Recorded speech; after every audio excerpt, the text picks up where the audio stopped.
My name is Mikko. Thanks for coming. And thanks for coming back to normal life.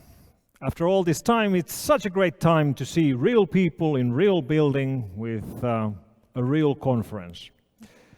And I've spent the downtime, the pandemic time, thinking about how the world has changed as I've been writing a book about this. My book just went to print, and in that book I think about the multiple waves of technology revolution.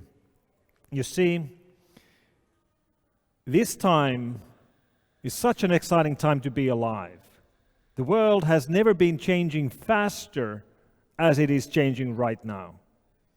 Technology has always shaped the world, but it has never shaped the world in such a fashion as is happening during our generations.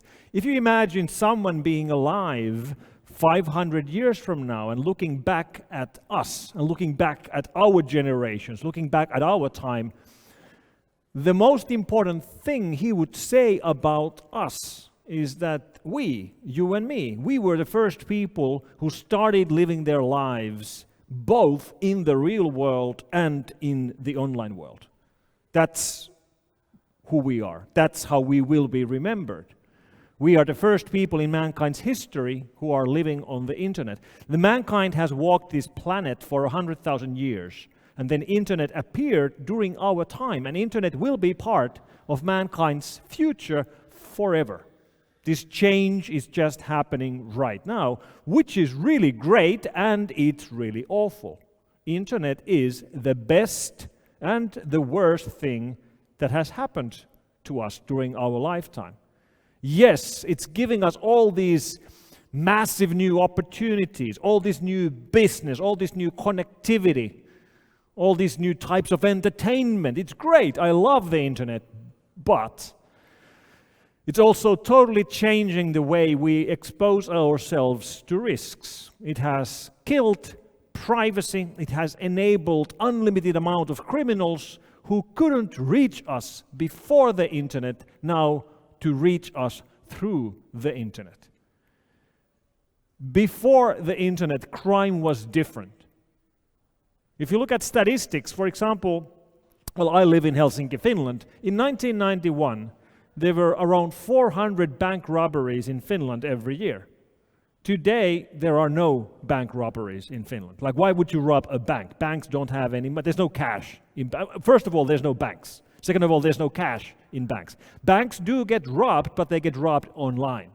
That's why we have banking trojans and credit card theft and all the other types of online crime which affects banks. Crime used to be local. It used to be the people from that city or from that country who were doing the crimes in that city or in that country.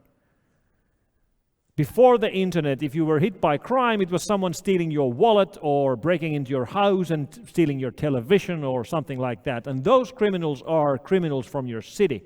You don't have to worry about, car thieves from Venezuela flying over to Poland to steal your cars. They don't do that. They've never done that, and they never will. However, you do have to worry about online criminals from Venezuela or from Brazil or from Ukraine or from Vietnam. They do target victims anywhere on the planet. So internet is as if someone would have given free plane tickets to all the criminals of the world. The people who couldn't reach you can now reach you. And this change is happening so quickly, it's hard to understand how the world is changing.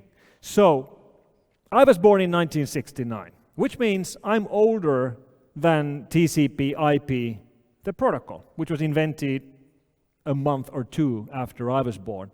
So if you ever wonder how old is the internet protocol-wise, it's this old. I'm as old as TCP/IP. I started my professional career by joining a small technology startup company in my hometown of Helsinki in 1991, which is pretty much exactly when the web was invented. So halfway through my life, the internet had already been there, but nobody was really using it. And then around the same time when I professionally started working with computers, the web was invented. It took several years for web to become a thing. Most websites were created, first websites were done in 1994 and 1995. But nevertheless, the technology has shaped the world very quickly from that point on. The revolution of internet, of mobile phones, of online connectivity, social media, all of that. Now, 30 years later, I'm still working at that small Helsinki-based startup, which has grown. It's no longer a startup. It's over 30 years old now. Now we have 1,700 people working in 40 countries around the world, but I'm still working at the same place. And that gives me a unique viewpoint into how, well, first of all, how the company, how F-Secure, the company where I work, how it has changed over 30 years. Also how the world has changed, how computer security industry has changed. But most importantly, I think the biggest change I've seen is how our enemies, how the people who try to attack the services online have changed, how criminals, cyber criminals have changed. In 1991, when I started my career by reverse engineering malware, the malware I was analyzing looked like this. Like this is the kind of problems we faced in 1991. Viruses in 1991 were spreading like biological viruses. This floppy is infected by a boot sector virus called Stoned, which would only spread from one computer to another when someone would physically carry an infected floppy and insert it into a computer. Then it would infect all the other floppies used in that computer, and when someone would carry one of those to another computer, it would spread. So the only way for Stoned to spread from one country to another is that somebody had to travel and physically carry the virus with them. Sort of like biological viruses. People have to physically travel and move around to distribute the infections. So the spreading speeds of early computer viruses were pretty much the same as spreading speeds of human viruses. Everything changed when we started using email and the web, and we started getting email worms and online exploits and all that. So the internet enabled a massively faster spreading speed for problems that we face. And it actually is multiple waves of technology revolution which is happening right now. The first wave, the internet wave, took all computers online. And that wave is already history. That has already happened. The first wave of the internet revolution is behind us. You see, today all computers are already on the internet. Every computer you see anywhere, it's online. If you find a computer which is not on the internet, there's a reason why it's not on the internet. 99% of computers are connected online. That's the first wave that's already happened. Now we are in the middle of the second wave. And the second wave is then taking everything else online. First wave took all computers online. Second wave is taking everything else online. Everything will be online. And no, I'm not only speaking about smart devices like IoT revolution, smart televisions and smart cars and smart watches. That's pretty obvious. This wave has been going on for a little while already. No, I'm speaking about something bigger. Everything will be online, including the stupid devices. Not just the smart devices, but also the stupid devices. The kind of devices where the users or consumers or the owners of these devices, that they don't want those devices to be online. They don't get any benefit for those devices to be online. If you use a smart TV, it's nice. I mean, you can watch Netflix from your TV because it's on the internet. So the consumer likes the fact that it's online. Or if you drive a smart car, let's say you have a Tesla, it's actually really nice that you have a mobile app. And you can, heat your car into winter from your phone before you get into the car, or cool your car in the summer from your phone before you get into the car. It's nice. You get benefits for having your car on the internet, for having a smart car. So let's think about stupid devices, the kind of devices that you don't want to be online. You don't want an app for the device. I don't know, a kitchen mixer or a kitchen scale. Like, you don't need your kitchen mixer to have an app. Like, why would you need an app for that? You don't need an app. You don't want that to be online. And what I'm saying is that even kitchen mixers will be online. Not to give benefits to you, the consumer or the owner of the device. No. They're going to go online to give benefits to the manufacturer, the company which builds these kitchen mixers. Why would they want their kitchen mixers to be online? Because they've learned that data is the new oil. Data is the new oil. We want to collect data because it's valuable. Valuable how? Well, valuable, for example, by knowing where your customers are. How many kitchen mixers did we sell in Europe last year? Which countries bought most kitchen mixers? How many mixers were sold in Poland? To which cities? Where in Poland are our kitchen mixers? Where in Warsaw are the kitchen mixers we sell? Do we have more customers on the east side of the city or on the west side of the city? And if there's more customers on the east side, maybe we should advertise more on the west side. This is valuable information. Data is the new oil. Also, information about how well do their kitchen mixers work, how often do they have problems, how often do their kitchen mixers catch fire, things like that. Valuable information. It's valuable, but it's not very valuable. So it has to be pretty cheap to connect these kitchen mixers to the online networks for them to do this. And these connectivity kits are not cheap enough yet. Basically, when you connect a kitchen mixer to the internet, you need a connectivity kit, you need a chip, and you need a connectivity plan. Right now, that would cost you a couple of euros. And if a kitchen mixer is sold for 10 euros, you can't actually add a connectivity kit which costs 3 euros. It's going to be too expensive. But as you know, technology gets cheaper and cheaper. So in 5 years or 10 years, the price of that chip and the connectivity kit is going to be 5 cents or 3 cents or 2 cents or half a cent. Eventually, it's going to be so cheap that they can do it. And then all the kitchen mixers on the planet will be online. Every kitchen mixer or any other appliance you buy will be online, and they're not even telling you that they're online, because you don't need to know. It's not online for you. There's no app, there's no functionality, it's only giving information to the vendor who built it. And also, you can't prevent it from going online.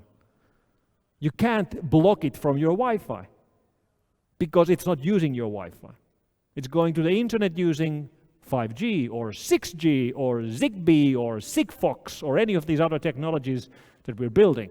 Everything will be online. This revolution will happen whether we agree or not, whether we like it or not. We don't have a say in this. Everything will be online. So eventually, anything that we plug into the electricity grid, we will also be plugging into the internet grid. If it uses electricity, it will be online. And this is relevant because any new technology that we innovate, if the innovation is good enough, if it's useful enough, eventually we don't want to be without it. In fact, eventually we can't be without it. Let me explain this to you. Let's think about some older innovation. Right now we're speaking about connectivity and internet. Let's think about something like electricity. Now today, of course, everything runs on electricity. I'm speaking to you over electricity right now and showing slides to you using electricity. We don't even think about electricity much anymore at all because it's so built into everything we use. We think that it's been around forever. But electricity hasn't been around forever. Most cities got their electric grids around 150 years ago. And sure, 150 years, it's a long time, but it's actually not that long of a time, because during these 150 years, we have become completely reliant on electricity. If power goes out, when there's a blackout, of course, nothing works. But typically, blackouts don't last very long. So it's okay. If power is out for 10 minutes or an hour, it's okay. We'll just wait and it's going to be good again. Because if power would be out for long periods of time, we couldn't function as a society. So imagine something catastrophic, like a massive sunstorm which would cut power on the whole planet for 10 years.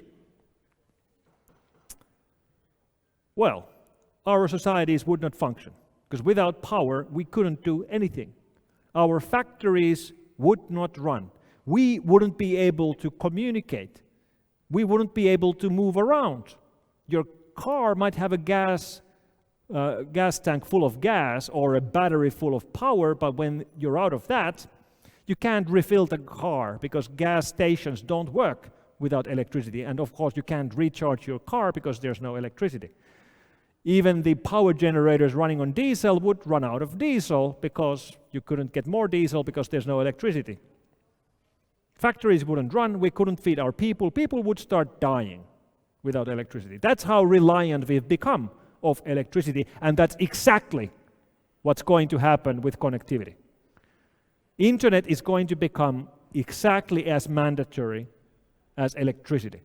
Eventually, when there's an internet cut, an internet blackout, it's going to be as drastic as a power blackout. In fact, as I explained to you earlier, because everything will be online, one day we will see a day where an internet connectivity cut is also going to cut power. Like if we have a loss of connectivity, then we won't have electricity either. Of course, today it works the other way around. If we have no power, we won't have connectivity.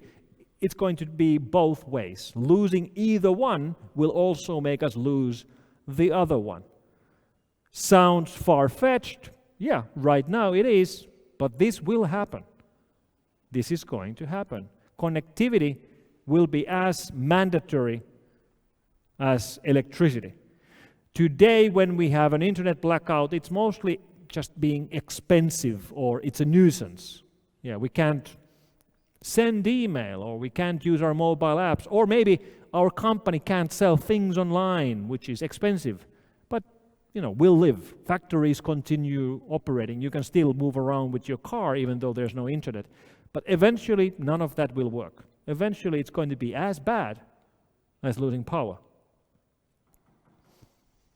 Another thing is going to happen when we look beyond the near future. Internet itself is going to disappear. It's going to become completely invisible. It's going to become something we don't even think about. Eventually, internet will be available everywhere on the planet with massively high bandwidths for free. Eventually, internet will be available everywhere on the planet for any person and for any device for free with massively fast bandwidth. If not literally free, then practically free. Which means we will always assume that there will be connectivity. Every device we carry, everything we buy, will always assume that they can always get online. And when that happens, then internet doesn't exist anymore. We don't think about it. Nobody is going to say that I'm going to go online, because you are online always. It's sort of like air. We don't think about air. Like when you travel to another city, you're not thinking that I wonder if there's going to be air there. You know there will be air. This is what internet will be like. It's going to disappear. It's going to become invisible. It's going to be built in.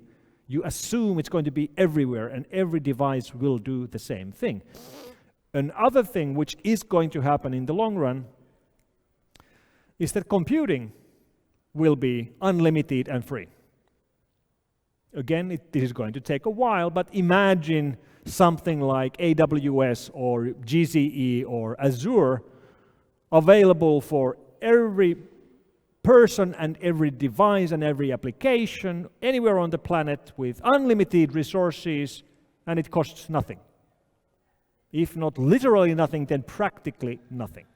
What could you do if you had unlimited computing available for you with no restrictions, no limits? It's pretty empowering thought, and this will happen. Also, we will see a time where storage will be unlimited. Everybody can store unlimited amounts of data for free. So think about this. Unlimited free connectivity, unlimited free computing, unlimited free storage. This is the future where we're headed at. If you look at the direction where we're going, this is the direction where we're going.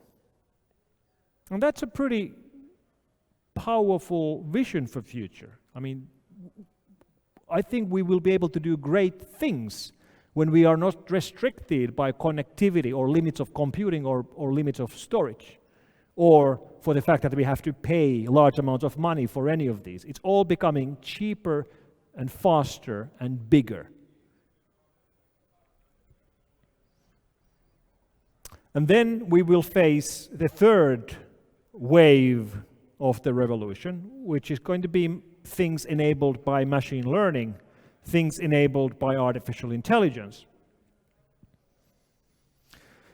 The first time I heard about artificial intelligence was when I was reading a technology magazine in 1983. I was 13 years old, and I read this article about artificial intelligence describing how you could build systems that learn and then use that learning in the operation of the program, and about how the massive computing capability of future's computers will enable artificial intelligence, which, and this is from the article from 1983, which will one day be so powerful that computers will be able to beat the best chess player on the planet. And when that happens, then we know that now computers are smarter than human beings. That's what they wrote in 1983. I remember reading this and think that, wow, one day computers could beat the best chess player. That's really wild. And of course, that then happened already in 1997. It's pretty obvious that today computers can beat us in any game. Of course.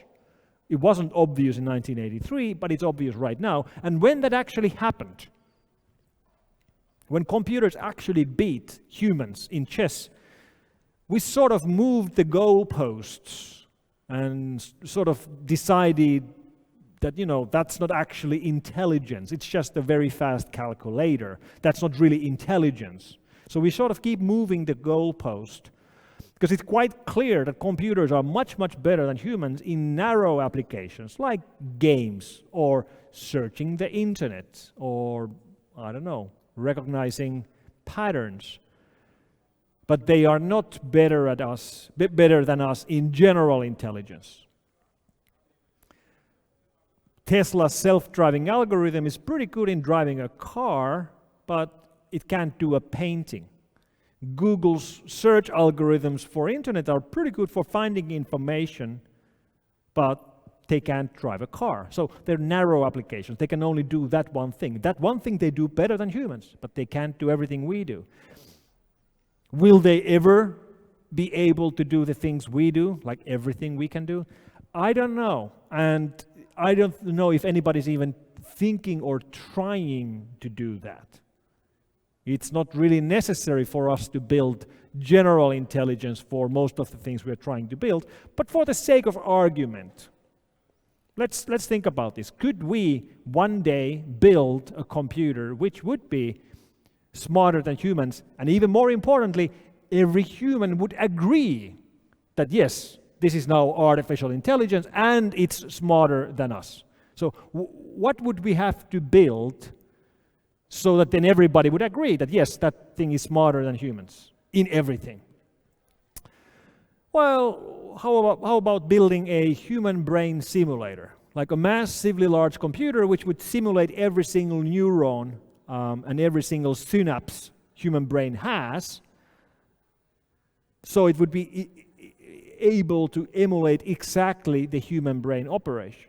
This is very, very hard to do. There's been some academic projects estimating whether we could do this, but I suppose that one day, far in the future, we might have the computing capability of simulating the whole human brain. It seems doable eventually, looking at how storage is growing and computational power is growing. I think it's plausible that we will be able to do this. And that's interesting, because if we believe at all, even in theory, that we can simulate the whole human brain, then the question changes. Then the question becomes that, okay, I wonder if we're able to do that in the future, or have we already done that in the past? Because if we're able to simulate the whole human brain, then how do we know any of this is real or a simulation which has already been done in the past? Which is sort of pretty science fiction or sci-fi idea, but you get my point. So I do believe that eventually computers will be able to beat humans in anything, which is scary, and it's the kind of thing that fuels many of the science fiction movies. And the whole idea of introducing a superior intelligence into our own biosphere seems to be a basic evolutionary mistake. But whether that's going to happen anytime soon or in our lifetimes remains to be seen. So for the near future, for the next 30 years or so, I think we'll only be seeing narrow applications of artificial intelligence and machine learning. But even there, we're going to see drastic changes. Many of you use GitHub. Many of you have played around with the GitHub Copilot. GitHub Copilot is an example of a program which can write programs. This is not a hard challenge. I remember writing the first program which was able to write other programs already years and years ago. Granted, the programs it wrote were really bad, they sucked, but they were programs and you could compile them, and they were written by another program. This is doable. And when you look at the advancements in there, eventually programs will be pretty good in writing programs. That's a very narrow application of machine learning and artificial intelligence, but importantly, one day they will be able to optimize themselves. So basically, you take a program and you tell the program that, rewrite yourself. Make yourself better. Optimize your functionality. Make yourself better and faster and more functional in every way. And then that new program does the same, which then does the same, and it does the same, and we end up with exponential curve. After 15 seconds, we have no clue on what the hell this program is now doing because it's rewriting its own code. So programs will bypass humans as programmers with their programming skills one day, and that might be during our lifetime, which is a really exciting and a really scary thought. It's a scary thought, especially because it would make all of us unemployed. Programmers would no longer be needed, which sucks. It sucks to be unemployed. But why would anybody hire human programmers if you can get the programs written by other programs? The same thing would apply to other narrow fields of machine learning and artificial intelligence. So let's say journalists, at least the kind of journalists which just sit behind the keyboard and write stuff. Investigative journalists who go on location, we still need those. But other journalists would all be out of job. They're no longer needed because their job can be done by a program which analyzes all the information and writes articles which are better than articles written by human beings. And of course, then they can do the same thing in all human languages in 10 seconds, all that. All poets will be unemployed because computers will write better poems than humans. Poems which will touch us deeper than any poems written by any human poets. And this feels bad. The fact that automation will make people with skills that we think about as human skills unemployed because they will be better in that than we are. But this is not the first time this has happened. Whenever we have quick technological change, it will make people unemployed. I was speaking about the electricity revolution of 150 years ago. Let's go even further back. Let's think about the revolution of artificial power. The revolution of artificial power around 300 years ago. Before that, all the power we had was in muscles. Muscles, our own muscles, or maybe in muscles of animals. We were using animals for power, like using horses for moving heavy things around. Then we invented artificial power. First, the steam engine, and then a bit later, the electrical engine.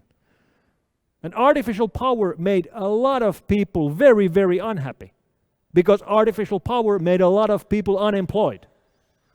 Before artificial power, if you were building a house, you needed a lot of people to carry the bricks around, to carry the bricks to top floor so you could build the house. You needed a lot of power, muscles. Then we invented artificial power, and those people, the brick-carrying people, were no longer needed. They could be fired. And the brick-carrying people hated the idea of artificial power, of course. But I think we as a whole, we would all agree that artificial power was a good invention for us, for mankind, for humans. Inventing artificial power made us better. And the fact that a lot of people got unemployed because of that invention was sad, but still it was a good thing to do. And in fact, many of the people who were making their livelihood by carrying bricks around went on to do more creative things, better things. They used their time for something more productive. Maybe they got a new job which didn't involve something which could be replaced by artificial power. And this same thing will happen, well, I hope will happen with artificial intelligence. All coders will be unemployed, which sucks. We will hate it. But maybe we can then use our time for something which cannot be replaced as easily by computers. And we're already seeing some examples of this happening today. I have a friend of mine who was the CTO for a company which was building smart trash cans. Yes, smart trash cans. Think about the big trash cans a city uses.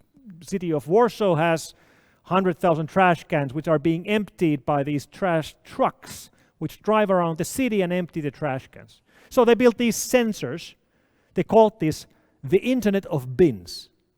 You put these sensors inside the trash cans and they would automatically connect to the internet and measure how filled up the communal trash can is, the location of the trash can, how hot is it, and things like that. Which means then the city could optimize how to run the trash trucks, which route to take, how often do they have to empty it. There's no point in emptying a trash can if it's empty. And then you see that there's full trash cans over there, we have to go there today. Optimize the routes. Instead of driving around the city 5 days a week, now you could drive through the city 2 times a week and get better results. Excellent. It's good for the environment, it's better for consumers, everybody wins. Well, not everybody. You see, when this company started deploying these Internet of Bins, these sensors in the first cities, they were surprised because the sensors started coming back to them broken. They were getting much more broken sensors than what they were expecting because they really had built really sturdy sensors so they could be inside a trash can for 10 years. And they started coming back broken and they couldn't figure out why until they started looking at security camera footage, and then they learned that it was the drivers of the trash trucks which were coming to trash cans and beating these sensors into pieces because they hated the sensors. Why? Because before the sensors, they would have a job 5 days a week. After the sensors, they would have a job 2 days a week. They were rising against the robots, basically. Human uprising against the robots. That's what was happening already a couple of years ago. That's an example of artificial intelligence making people unemployed. And this is now coming into our world.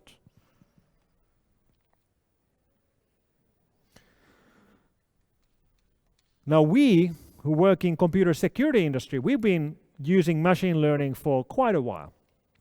First machine learning project we started at F-Secure was in 2005, 16 years ago. 16 years is a long time, but security companies were sort of forced into using machine learning technologies because machine learning was absolutely needed for us to stay up to date. There were so many attacks coming in, so many new samples to be analyzed that even if we would have had an army of researchers, we couldn't keep up with the amount of analysis work we have to do, so we started automating it.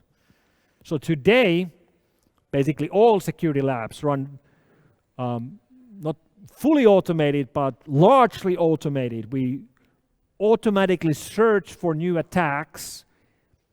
We separate samples to be automated to be analyzed by automated systems. We automatically figure out if this is a new attack or if this binary is a bad binary or a good binary. We automatically create detections, we test them automatically, we ship them automatically back to customers. And this is how security companies work today, have been working for years.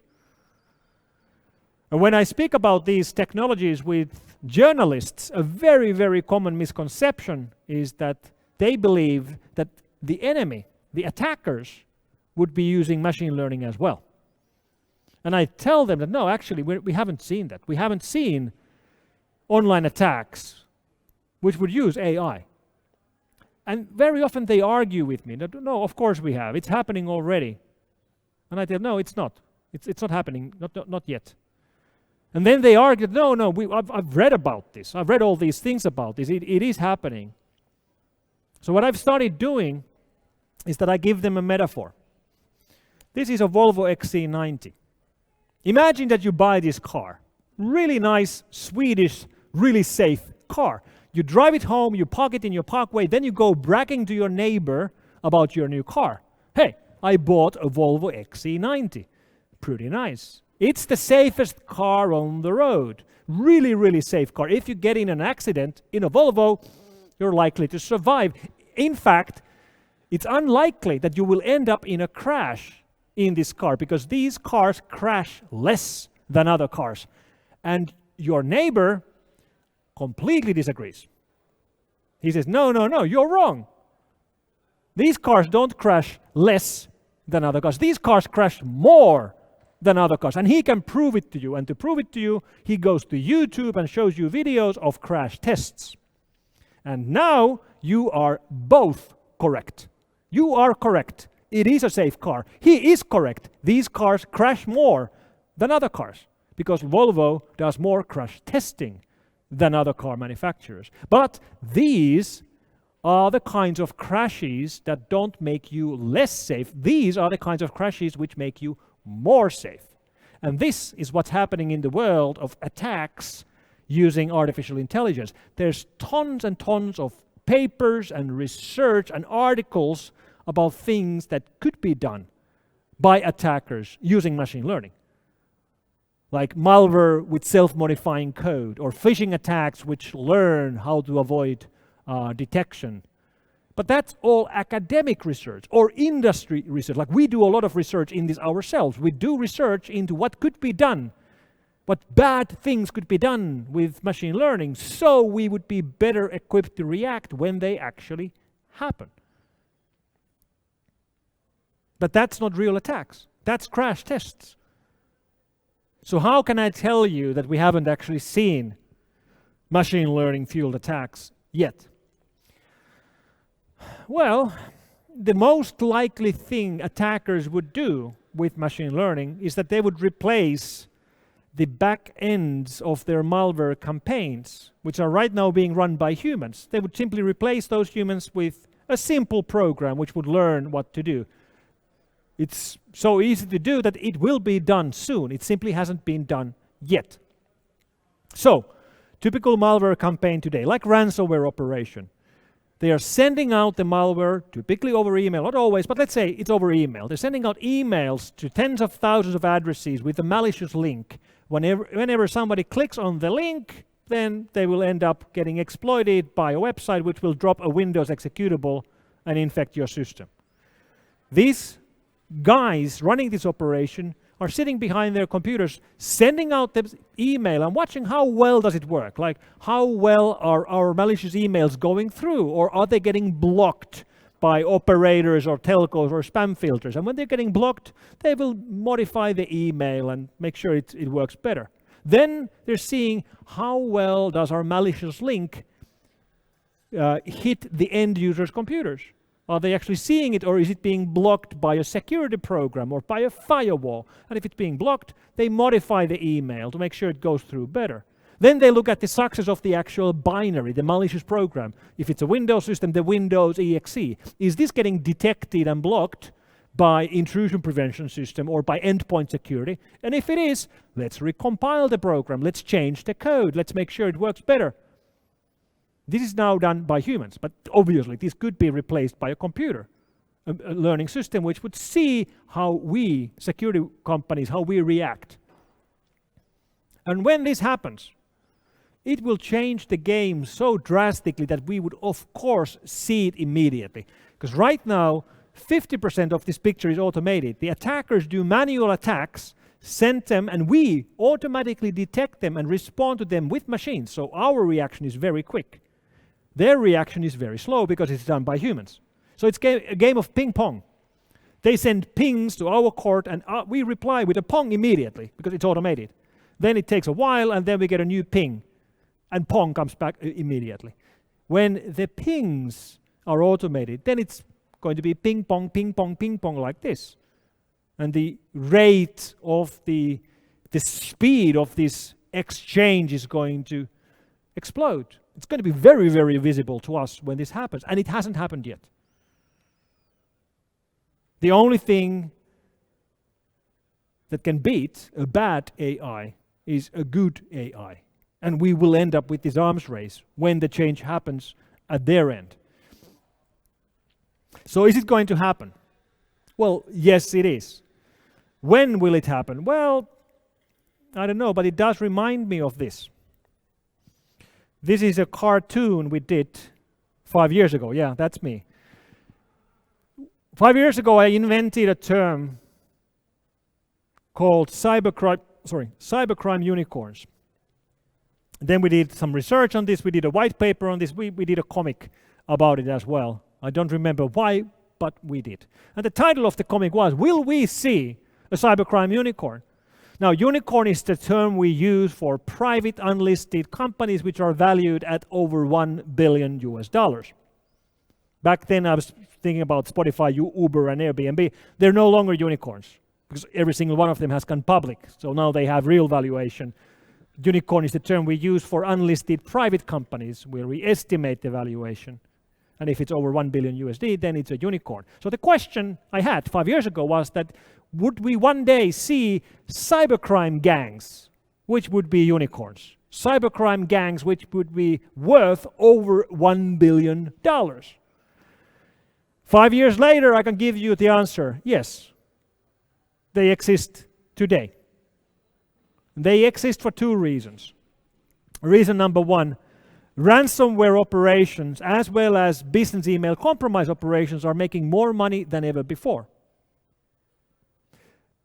Reason number two, 5 years ago, we already had a lot of cybercrime gangs which had millions of dollars, not billions, but millions of dollars. Now, ransomware gangs and other cybercrime gangs like to keep their wealth in cryptocurrencies, such as Bitcoin or Monero or Zcash, because it's untrackable and safe. As long as they keep their wealth there, they won't be caught. So that's where they like to keep it.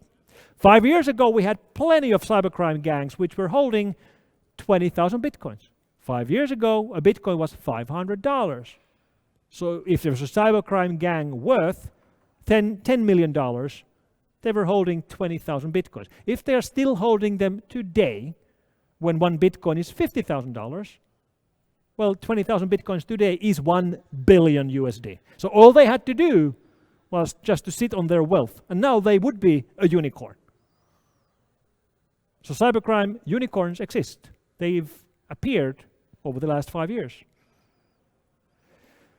And that changes the things cybercrime gangs can do.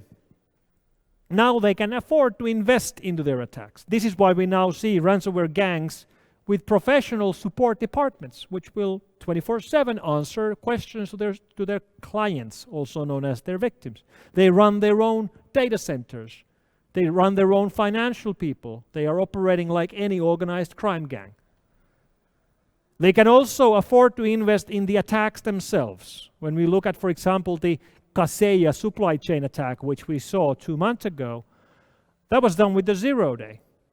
We believe it's highly likely that the gang, Rivil, the Russian gang behind it, they bought the 0-day from the 0-day markets. And these are expensive. They cost you millions. But if you have $1 billion, of course, that's just an investment. They're investing more into the attacks so they can make even more money. And what I just said about artificial intelligence and machine learning, the main reason why the attackers haven't started using machine learning yet is that the people who have the skills to program machine learning systems don't need to go into life of crime. Most of the online criminals we find are programmers who had programming skills but were living in faraway places where it's hard to make a nice living or to become rich with the skills you have. So they decided to go into life of crime because they could become rich with the skills they had over there. In many parts of the world, you don't have to do that. If you're a programmer and you're living in San Francisco, you don't have to become a cyber criminal to make a lot of money. You can get hired by Google or Apple and make a lot of money. Why would you break the law if you don't have to break the law? Now, right now, this applies to machine learning people. Machine learning experts don't need to break the law to make a lot of money because there's such a lack of people on the whole planet for people who can write artificial intelligence systems that if you have these skills, you can make a really nice living without breaking the law. Enter Cybercrime Unicorns. Now they can compete with legal businesses for the attention of machine learning specialists. They can pay 10 times more if they want to. This is the kind of development we really don't want to see happening in the world of cybercrime. The more we have examples of criminals making lots and lots of money with their attacks, the more newcomers we have on the field, the more people we see Instagrams of online criminals driving around in Ferraris or in Rolls Royces, the more people we have thinking that, yeah, I want to do the same thing as these guys are doing. I want to go into life of crime. The good news is that sometimes these kind of criminals do get caught. This is arrest footage from Dubai from last year as law enforcement is catching Mr. Raymond Abbas, the guy who you saw posing on the Instagram pictures with his Rolls Royces. He had made his money with business email compromise attacks and money laundering involving online attacks. But the more we are able to catch online criminals, the more we will show to potential newcomers into the field that crime doesn't pay. Here's another example. This is footage shot by the Ukrainian law enforcement as they're investigating reports about a hidden Tor Onion data center hosting the leak sites for ransomware gangs. And as they follow the lead and investigate this building, they find this hidden switch. Then when they click the switch, they realize that this building has a hidden floor. Clicking on the switch opens up a hidden floor, and then when they research the hidden floor, they find a hidden door. When they open the door and investigate further what's behind the door, they find a data center. So if you ever wonder where the Tor Onion leak sites are hosted, that's where they're hosted, in places like these. Another example of the work being done by Ukrainian law enforcement is as they follow the lead to an affiliate of the Conti ransomware gang. The lead leads them to this building. They go and do a knock on the door. Knock, knock, are you in? Can we come inside?